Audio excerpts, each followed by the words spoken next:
In today's video, we are going to be studying the periodic table of the first 20 elements. We learned the first 20 elements previously. And here, the symbols of the first 20 elements as a reminder. We have hydrogen. These are the atomic numbers. And these are the symbols of the elements. We have hydrogen, helium, lithium, beryllium, boron, carbon, nitrogen, oxygen, fluorine, neon, sodium, magnesium, aluminum, silicon, phosphorus, sulfur, chlorine, argon, potassium, calcium. So arrange them. What do you arrange them? In group and in column, in accordance with their increasing atomic number. And after this arrangement, that will give us what is called a periodic table of the first 20 elements. So we have hydrogen, helium, lithium, beryllium, boron, carbon, nitrogen, oxygen, fluorine, neon, sodium, magnesium, aluminum, silicon, phosphorus, sulfur, chlorine, argon, potassium, calcium. Just the way it is here. That's how we arranged it. So you can see that this formed group 1, formed group 2, group 3, group 4, group 5, group 6, group 7, group 8, which in other words called group 0. By arranging these elements in row and column, it was observed that elements with similar characteristics kept on recurring at regular interval. That is to say that group 1, all the elements in group 1 have similar characteristics. All the elements in group 2 have similar characteristics. Group 3 has similar characteristics. Just like that. Okay, let's look at one thing. Now, let's consider elements in group 1. Let's draw atomic share of the elements in group 1. We have hydrogen. This is the atomic share of hydrogen. Okay, remember the first shell accommodates maximum of 2 electrons, but the hydrogen is the atomic number of hydrogen is 1. So that's why it has only 1 electron at its outermost shell. Remember, we were told that atoms are made up of proton, neutron, and electron. And the atomic number is number of protons present in an atom of an element, while the number of protons are the numbers of the positively charged particles present in that element. And we were told that atoms are electrically neutral, which means that the number of the protons must be equal to the number of electrons in atom for it to be electrically neutral. Remember that electrons are the negative charge present in the atom and which revolves around the nucleus. So you can see that we are using this 0 now, this not like this, to represent the atom because that's one is revolving around the nucleus here. So for the atom to be electrically neutral, the number of the positively charged particles must be equal to the number of the negatively charged particles so that the positive can cancel the negative so that the atom will become neutral. You appear as if you don't have any charge.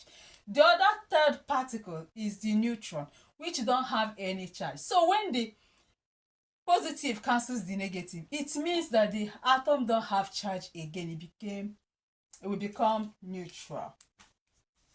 Okay, so and because this hydrogen is of atomic number 1, it means its proton number is 1, and that's why you can see 1 electron and is what is only 1 shell because the number of electrons is equal to the number of protons. So let's look at that of what? After the hydrogen in group 1, the next is what? Lithium. Let's look at lithium.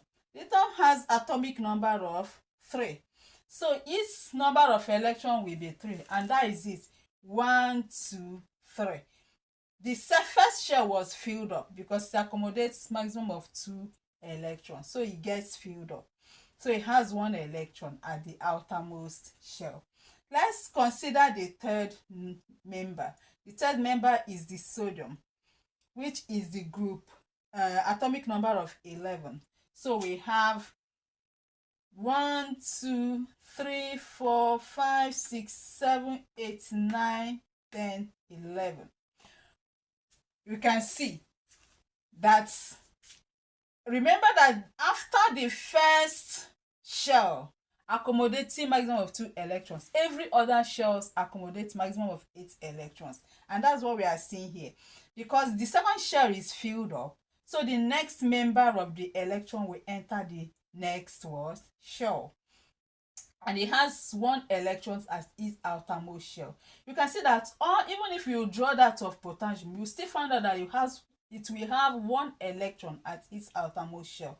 You can see that all the members of group 1 element have 1 electron at their outermost shell. Remember what we said, that in this arrangement it was found that certain elements that have similar characteristics keep on occurring at particular group, in certain group, and that is it. Now you can see that all these ones now, is they not now a characteristics that each of them has 1 electron at their outermost shell, and they kept on occurring at this group 1. Now I will leave all these ones and go to group 4. You can do the other ones. So let's check group 4 and see whether what is occurring here is also occurring there. So we draw the atomic shell of carbon. Carbon is of atomic number 6. So we have 1, 2, 3, 4, 5, 6. Can you see? So carbon has 4 electrons as its outermost shell. After carbon is silicon in group 4. So let's look at silicon. You can see that silicon has also 4 electrons at its outermost shell, right? Then let's leave others and land at group 0. That is group 8 elements. Then that is this. The first member there is helium. And helium is of the atomic number 2. Remember we said that the first shell accommodates maximum of 2 electrons. This is the atomic number of helium. So it's completely filled up. No electron can enter again. Now let's go to the next, which is neon. Neon has atomic number of 10.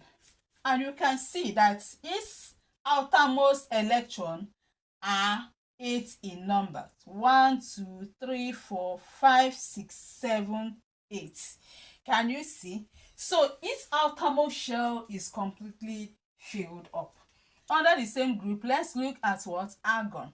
If you count, you will also see that argon has atomic number of 18, and at its outermost shell there are 8 electrons, meaning the outermost shell of argon is also completely filled up. What are we noticing here? We are noticing that all group 0 elements has its outermost shell completely filled up. In chemistry, this number of electrons at the outermost shell determines the kind of characteristics that element will exhibit, that atom of the element will exhibit. So the number of electrons at the outermost shell is what determines the characteristics of the element, the chemical properties of the element. So in that case now, it means that all of them will have the same kind of chemical properties. They will have similar chemical properties. Do you understand? So if this one reacts with water, it means that this one will also react with water. It means that this one will also react with water. But the only thing is that the rate of reactivity will either increase or decrease as you move down or go up the group. This number of electrons at the outermost shell of the atom is what we call the valence electron. Okay, now it means that the valence electron of hydrogen is 1, that of sodium is 1, that of lithium is 1, that of carbon is 4, that of silicon is 4. Are you understanding? Now let's explain something. In our own territory as human being, there is something that we normally do. You will not like to befriend somebody that is stingy, somebody that it's found it very difficult to give out. Are you understanding? One will always like to befriend people that are freely, that live free kind of life, that are free minded. They can give. And remember, the more if you can give, you can also receive. Because it was said that the left will wash the right will wash the left. That is the only way you can wash your hand properly. So that is determines the relationship. Somebody that gives freely will make much more friend than the person that hardly gives, isn't it? The same thing is applicable here. And remember that within us, the rate of at which you are giving can't be the rate at which I am giving. This giving is a gift from God. I may be a kind of person that can easily give. I will give without even looking back. You may be a kind of person that you can give, but not so much without looking back. Something you can give, but tomorrow you'll be counting. I gave you yesterday, I gave you the other day. Are you getting it? But the first person gives without remembering self that he has given. When he wants to give another one, you just give freely without even remembering that he gave the other day. Then the third person might be a kind of person that if I give him this one, how many will I have? He will check all these things. So it means that this person can stingily give. The other person might be like the kind of person that's, no, I won't. So if I give him, my own will reduce. I won't. Let him keep his own. Let me keep my own. I won't give. So this is the kind of people we have within us. And the same thing is applicable here. So all the group 1 elements can easily give, because look at them. It means all the group here has 1 electrons at the outermost shell. Here I have 2 electrons at the outermost shell. Here I has 3 electrons at the outermost shell. Just like that till we get to group 0 that has 8 electrons at their outermost shell. And remember, there is rule among them here. They made a rule that each of the elements is aiming for octet configuration. The rule is that if you have your outer electron completely filled up, you will be a rich person. You will live like, in fact, you become stinking rich. You can see their own life is even better. That there is an extent of struggle you will make, you will know that you have attained the highest level of richness. But in our own, nothing we will acquire that will make us feel that we have attained the highest level of richness. We keep on acquiring and acquiring. So, but the rule here is that if you have only 1 shell, if you have 2 electrons, that means you are completely filled up. You are a rich person. But if you have more than 2 shells, you must have to have your outermost shell before you will be a very rich person. You attain the highest level of richness. So it means that every other element here are aiming for octet configuration except hydrogen that has only 1 shell that is aiming for duplet configuration. So for the only shell of hydrogen to be completely filled up, it requires 1 electron to be duplet. So hydrogen now has 2 options. If I give out, I will be okay, I will be very rich. And if I receive, I'll be okay, I'll be very rich. So hydrogen has the tendency to give, it has the tendency to collect. Do you understand? And what is he receiving? He will receive one electron. And when he receives one electron, it will have his shell completely filled up. But if it gives out, it will still live as, because there is no electron again um in that shell, it will still live as very rich person. So hydrogen then is very much reactive, so he can give out, he can what, receive. And that's why you have almost all the compound containing hydrogen, because the ability to give is their ability to determines their ability to make a relationship, to go into a relationship, to make friends. Just like our ability to give determines our ability to make what, friends. So you can see all the group 1 elements can easily give because they have 1 electrons. So instead of struggling to get up to 7 electrons to complete this shell, they say no, let me just give. If you give, anyone that gives, its outermost shell will dissolve and it will remain the inner shell. That is the completely filled shell. So if this lithium now give this 1 electron, this outermost shell now will dissolve. Lithium will have only 1 shell that is completely filled up. This is the duplet. Now if this electrons here, this atom here gives out this, the outermost shell of the sodium will dissolve and the sodium will have only 2 shells, the outermost completely filled up. It will now have octet configuration. Now remember, when we are writing configuration of these atoms, the configuration of hydrogen is like this.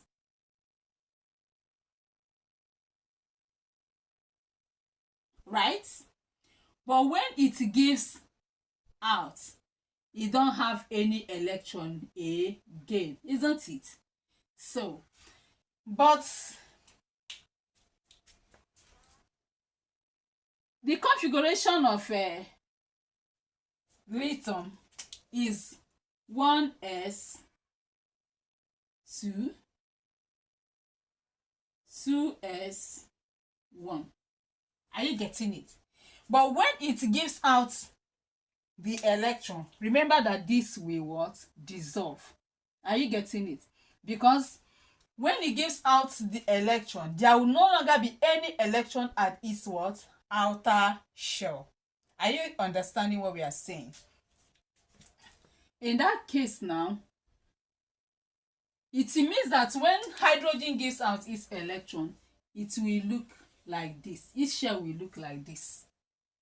So there will not be any electron. This shell will dissolve. It means hydrogen will not have any shell again when it gives out electron. But how do you know that it has electron before?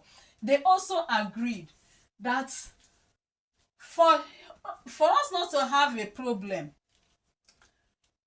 if I give electron, I will carry a sign of richness to show that I had more than what you are seeing me at present, that you see me having at presently. So I'll carry a sign of richness, which is positivity.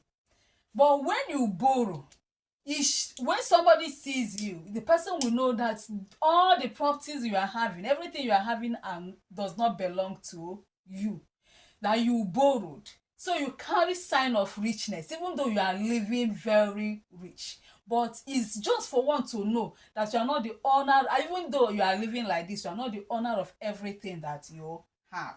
So it means that when this lithium gives out its electron, lithium will now have its shell to be in this form. But lithium will exist like this. Do you understand? So in that case now, this positive one determines the number of electrons it gives out. that it has given out. Remember that it gave out one number of electrons. That's why we having plus, that is one charge, one positive charge. So sodium also, when it gives out its own electron, its shell will look like this.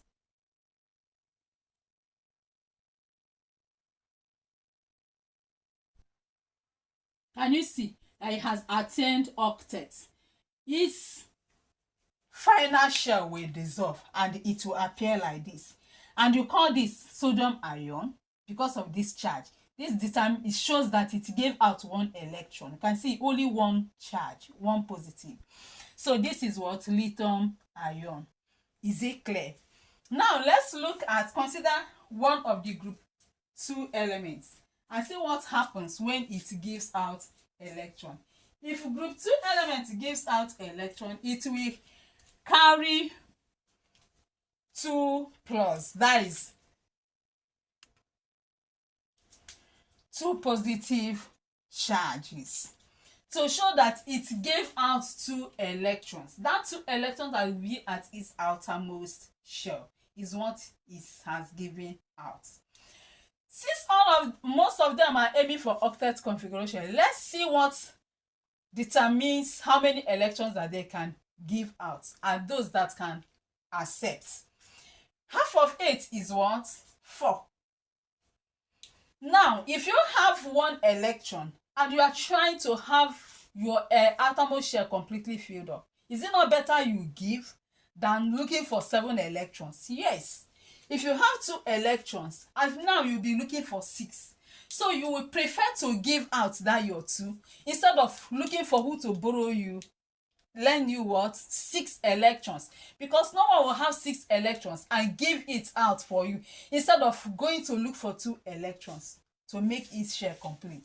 Then if you have 3 electrons, 3 is not even up to half of the 8 you are looking for. So anyone that has up to 5 electrons is looking for 3 to make it up to 8. Can that one release his 5 to give you that has only 3 to complete your 8 electrons?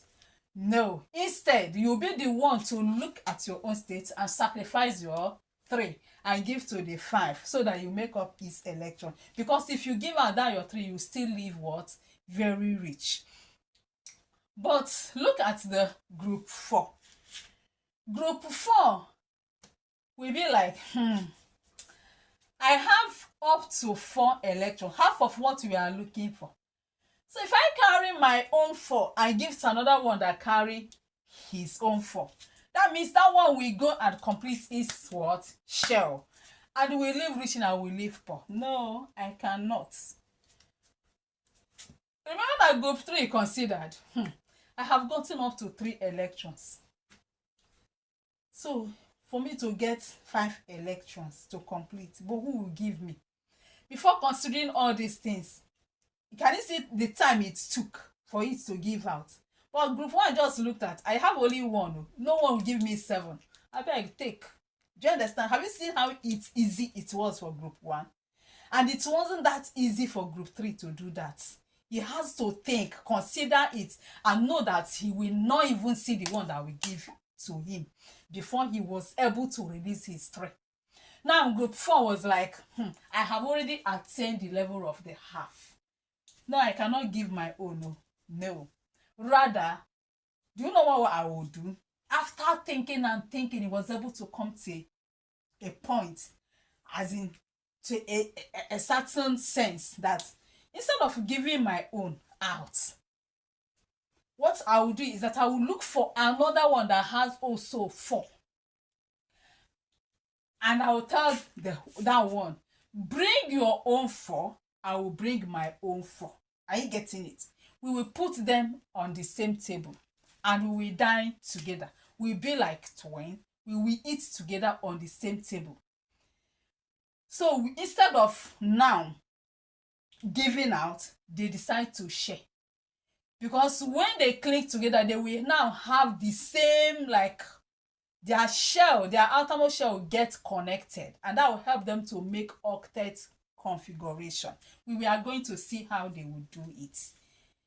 So he said, okay, if I have, since I have 4, something like magnesium has 2. I can tell magnesium to call its sister, its twin sister, so that one will bring 2, one will bring 2. Are you getting it? I will bring 4. When the 2 of them bring 2, 2, it will make 4. Then I will bring my 4. 3 of us will come together and dine. We will eat on the same table. So when any kasala bursts out, everybody will take his own share and go. Are you getting it? But in this case now, there is no positive that will be assigned to any of them because none of them dashed out. Are you getting the gist here? So that means that group 4 does not involve in a relationship of giving out. They are into sharing. So they don't involve in electrovalent bonding. So they are into covalent what? Bonding. Now, group 5 will be like, I have gotten up to 5, more than the half of what we are looking for. So instead of giving my 5, no, I will better go and look for where to get 3. And they can easily collect from group 3. Are you understanding what is going on? So, and when they borrow from that group 3, they will have what? 3 minus. Do you understand? They will carry the charge 3 minus. Like, that's why you see nitrogen will have those.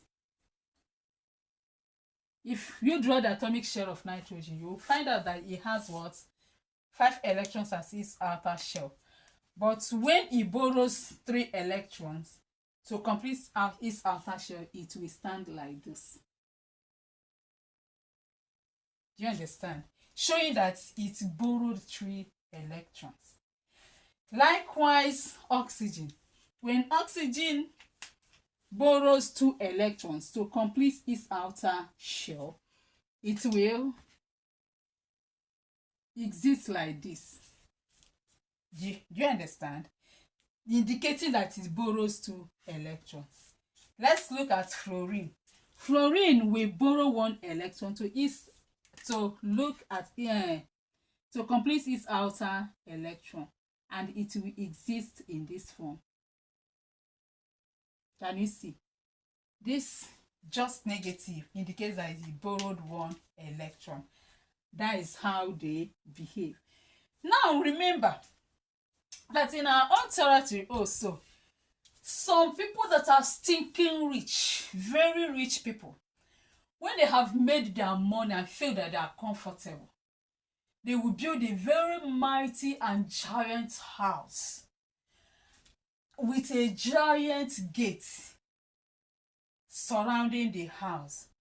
Then they will put a very big police dog inside the compound and come to the gate and write, "Beware of the dog." What does that signify? They don't want any relationship.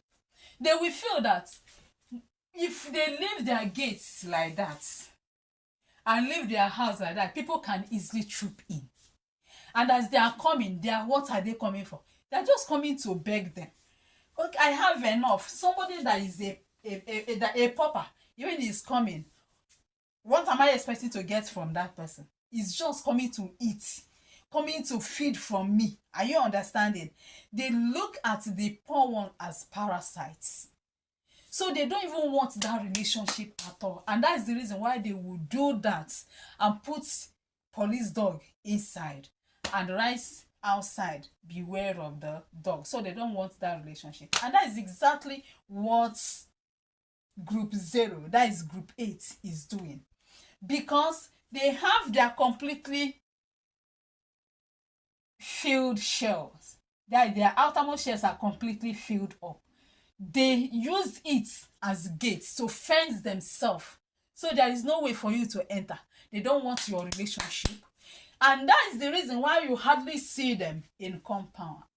In compound. They don't go into relationship. They don't react. So we call them inert gas. We call them noble gas. We call them what? rare gases. Are you understanding? So these are their names: inert gases, noble gases, and rare gases. That means unreactive. They are inert. They do not what? React. Are you understanding what I'm saying? Summary.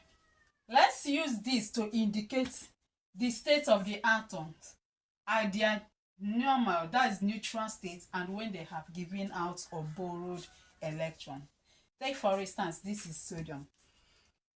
This is its neutral state. But when it gives out electron, you can see that the last shell has dissolved. And this is sodium now. Sodium is no longer neutral sodium. It's now sodium ion. So this is what? Chlorine. Has 7 electrons at the outermost shell.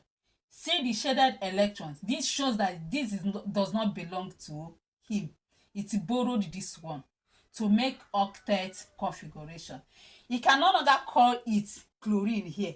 It becomes chloride. Are you getting it? So this is chloride ion, sodium ion. Do you understand? So, and I have shown you how their electronic configuration is. Remember, if I'm writing the electronic configuration of sodium here, its electronic configuration is here what? How many? What is the atomic number of chlorine? The atomic number of chlorine is 17. Now, but if I'm writing the electronic configuration, see what I will have. 2, 2, 6, 2. I have to check. 2 plus 2 is 4. Plus this is what? 6. That is 10. Plus this is what? 12. So how many is remaining?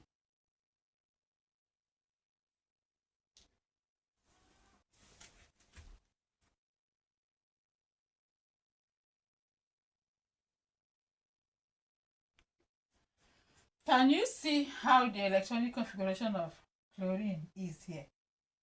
Here is, you add 2 plus 2, 4, plus this is 10. Plus this is what? 12, 17. And it has 17 electrons. Now you have here 2 plus 2 is 4. Plus this is what? 10, 12, 18. Can you see? 18 electrons. But is not the owner of one there, and that's why it's what? Carrying the negative. I hope it's understandable now. Okay. In your assignments, do this. Draw the atomic shell of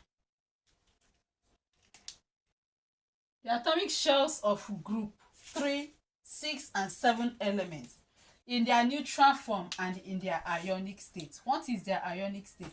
Ionic state means when they have given out electrons or borrowed electrons.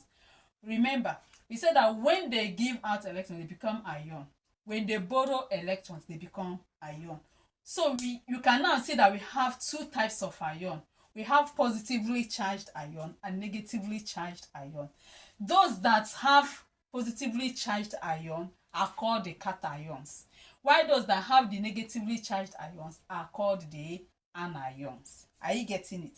So in the next lesson, we'll be looking at how they will use this, their ability to give out electrons and their ability to borrow electrons, to go into relationship with other atoms of different elements. So in that case now, it means that ability to go into relationship will now take us to what is called what? Electrovalent bonding. That is a chemical bonding, chemical relationship, chemical combination. That is, we have two, how many types of relationship? Majorly we have 2. We have electrovalent bonding and what? Covalent bonding. But when it comes to that, we have other types of bonding apart from this, but the main 2 types of bonding are the electrovalent bonding and the covalent bonding. So in the next class, we'll be looking into that. Take care. and see you in the next class. Thank you.